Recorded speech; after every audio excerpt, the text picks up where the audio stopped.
Bonjour à toutes et à tous, aujourd'hui on va avoir une vidéo un peu particulière sur qu'est-ce qu'une fonction qui n'est pas dérivable en un point. Alors c'est une vidéo pour prendre un peu de hauteur, pour comprendre les choses un peu mieux. Pour aller plus loin, on va travailler sur la fonction valeur absolue. Alors pour ceux qui ne le savent pas, qu'est-ce que c'est que la fonction valeur absolue? Déjà, il faut comprendre que c'est une fonction. C'est une fonction qui va de R dans R. Attention, on va même mettre un petit détail, c'est une fonction qui va de R dans R+, c'est-à-dire à chaque fois que je prends un x, moins 4 par exemple, j'associe la valeur absolue de moins 4, et la valeur absolue de moins 4, c'est égal à 4, c'est toujours positif. Donc la valeur absolue à un nombre réel, elle associe toujours un nombre positif. Alors, tout simplement, comment est-ce que c'est défini? Eh bien, ça, il faut vraiment le savoir par cœur. Alors moi, je serais même tenté d'écrire valeur absolue de grand X comme ça, parce que ça peut être une expression, d'accord? Donc c'est grand X si le grand X il est supérieur ou égal à 0, et c'est l'opposé si le X est négatif. Alors on va faire un test. Si jamais on travaille sur moins 128 et que je veux connaître la valeur absolue de moins 128, comment je fais? Moins 128, ça correspond à mon grand X, tout simplement. Mon grand X qui est entre les deux barres, il est négatif. Donc le résultat, je vais recopier bêtement sans réfléchir, je vais mettre moins, parenthèse, je recopie le x c'était moins 128, et le résultat que j'obtiens, c'est plus 128. Voilà comment on fait pour calculer une valeur absolue. Du coup, quand vous avez ça comme définition, eh bien ça veut dire quoi si on vous demandait tracer la courbe représentative de la fonction valeur absolue? Eh bien, vous allez d'abord tracer la droite y égale x pour les x positifs, mais vous allez tracer la droite d'équation y égale moins x pour les x négatifs. De manière à ce que si jamais on vous demande quelle est l'image de moins 128 par la fonction valeur absolue, eh bien l'image de moins 128 ce sera 128.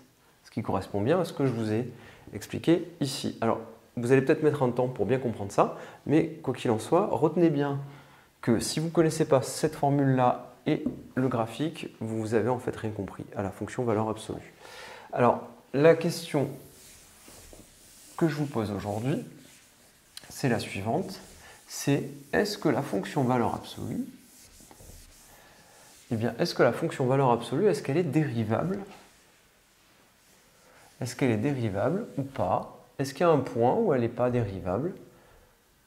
Donc là, je vous pose toutes les questions pendant que j'efface, mais est-ce qu'il y a un point où elle n'est pas dérivable? Et qu'est-ce que ça veut dire être dérivable? Alors, cette vidéo, de toute façon, on va faire deux parties, une pour les questions et une pour les réponses. Alors, une fonction qui est dérivable, c'est très simple. Quand je la construis, ma fonction, il faut qu'à chaque fois où je me place, il faut que je puisse construire une tangente. À peu de choses près, géométriquement parlant, ça veut dire ça. Ça veut dire qu'à chaque fois, hop, il y a une tangente. Ici, il y a une tangente, et voilà. Une fonction qui n'est pas dérivable, c'est très simple, c'est une fonction où il y a des pics. Je vous donne l'exemple. Je vais construire une fonction comme ceci, puis là, hop, un pic, et là, hop, un pic, et ainsi de suite. Alors, par exemple, pourquoi est-ce que là, il y a un problème, et qu'il existe un point, une valeur de a pour laquelle la fonction n'est pas dérivable, ici, c'est que ici, si je veux tracer ma tangente, entre guillemets, comment est-ce que je vais faire pour la tracer? Je ne sais pas la faire, parce que si je me place un peu avant, un petit peu avant a, et que je trace ma tangente, je vais la tracer comme ceci. Mais si je me place un peu après A, par là, je vais la tracer plutôt comme ceci. Je vais plutôt me placer là et là. Donc vous voyez bien qu'il y a un problème. Alors que quand vous vous placez ici, en A, là, il n'y a pas de problème, votre tangente, elle est comme ça.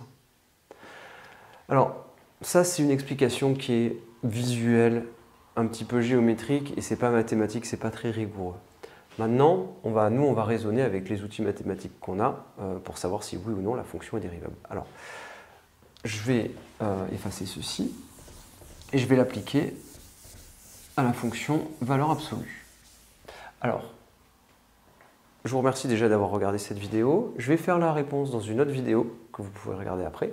Ce qu'il faut bien comprendre déjà, c'était cette notion-là, et maintenant essayer de vous interroger sur, déjà, est-ce que cette fonction est dérivable, oui ou non? Est-ce qu'elle est dérivable sur R, entre guillemets, est-ce qu'on peut tout le temps tracer une tangente en n'importe quel point? Est-ce qu'il y a un problème à un endroit? Je vous laisse me dire où est-ce qu'il y a un problème. Et on répond à ça dans la vidéo d'après. Je vous remercie, à très bientôt sur Éducatif.